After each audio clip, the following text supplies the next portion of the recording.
What is the biggest shift you see coming in micro private equity, and how's your vlog positioned for it? I think the biggest shift is everyone will be able to be private equity or have a holding company. There's different platforms that are out there. One I've used before, Micro Acquire. There's Tiny Acquire. There's so many different brokers that are like a kid can go on one of these platforms. They can buy a business for a little software e-commerce business for $100, and they can flip it and have a portfolio. So I think the like I'm not saying I'm Steve Jobs, but what I am saying when Steve Jobs said that everyone's going to have a computer, personal computer on their desk. That was his vision. That sounded crazy at the time.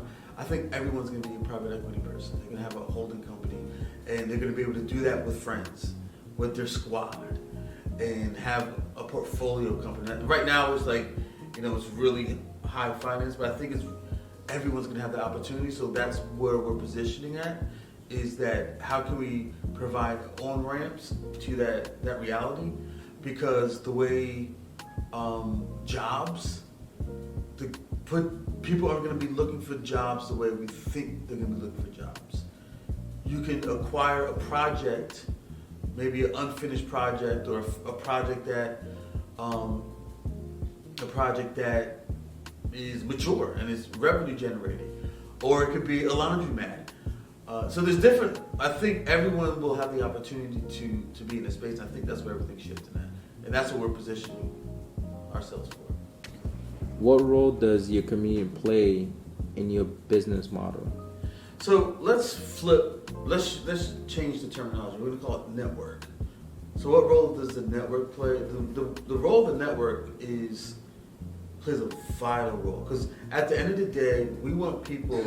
There's an aspirational piece to this where there's people out there that are watching this that are like, man, how do I get into the game? You know what I mean? They might want to be a part of the network. And then there's people that I look up to. I'm like, oh wow, they're doing some great things. So at the end of the day, we want to be able to help people make the best decisions, data-driven decisions.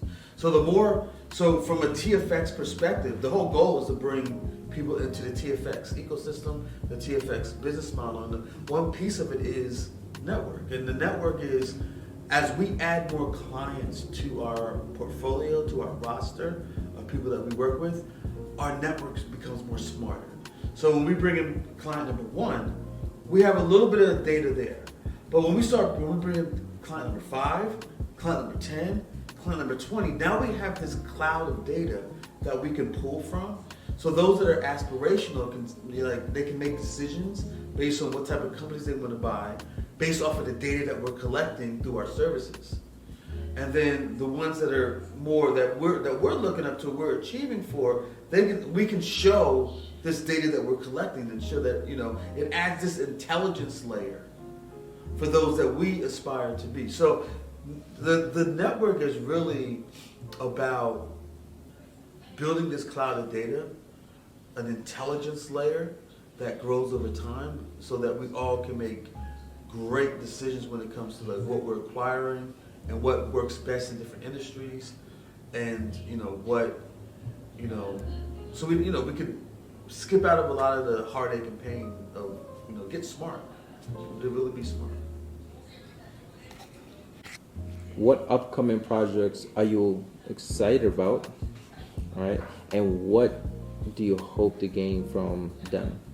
So what we have on the docket now, like I said, we want to really be in the media space. A media first private equity firm is like the big North Star picture.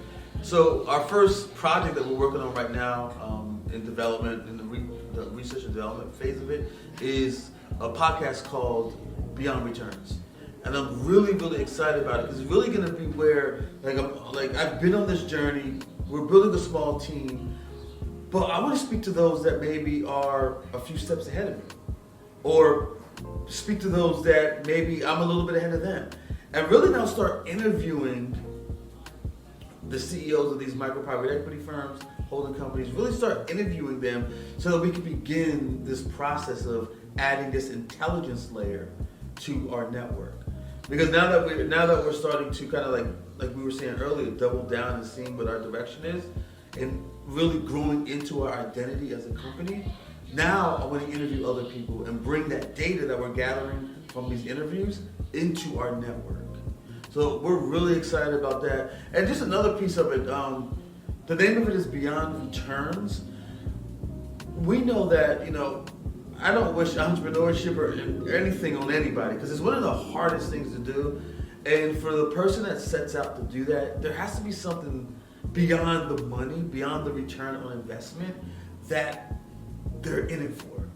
So part of it's going to be, we want to humanize the industry as well, because it's always been like, really stuffy. So we're really excited about that. That's on our docket as we speak. It's in development, and just be able to look out for it. So that leaves us ultimately to our last question of the series, right? So I would like to make it fun. So I know we talked a lot about business and stuff like that. So what is, right, if you could give yourself, your younger self, one piece of advice before starting this journey, what would it be? That's an amazing question. So I'm seeing two selves pop up. I'm seeing 8-year-old Tremayne, and I'm seeing 10-year-old Tremayne. Now, 8-year-old Tremayne had a Texas Instrument computer and was not really interested at the time. 8-year-old Tremayne, I would have said, hey, I know you want to play football. I know you want to get into sports and get into rap and music and all that stuff. I know that's what you want to do, but I'm telling you, 8-year-old Tremayne, lock yourself in a room and learn how to code. The internet didn't come yet. Just learn how to build software, learn how to build games. Just keep going with this. Keep going. So 8-year-old Tremayne, I would say, focus on learning how to code, learning the computer. That's 8-year-old Tremayne. 10-year-old Tremayne is the entrepreneur. When I really got my first taste of entrepreneurship, me and my brother started a baseball card shop, and we were able to see an opportunity, and our buddies didn't want to go maybe a couple miles down the road to the baseball card shop. So what we would do is we would get the boxes, we would take the packs out of the boxes, take the premium card out, put it to the side, put it in one of those plastic sleeves so it wouldn't get messed up, and then we would sell the packs below price of the baseball card shop. No one taught us how to do that. But what that was, we didn't go to business school, but what that was financial engineering. So at that young age, we had the instincts to put that all together. So from a younger, when you put those two stories together, what would I tell this my younger self is block everybody out. Block all the noise, whether it's family, whether it's friends, and just become obsessed with those two things. Being able to program and being able to financially engineer assets, because the baseball cards, they were assets. It was an asset that we acquired. So that's what kind of brings me to where I'm at today. It was an asset that we acquired. We were able to financially engineer it to make it work.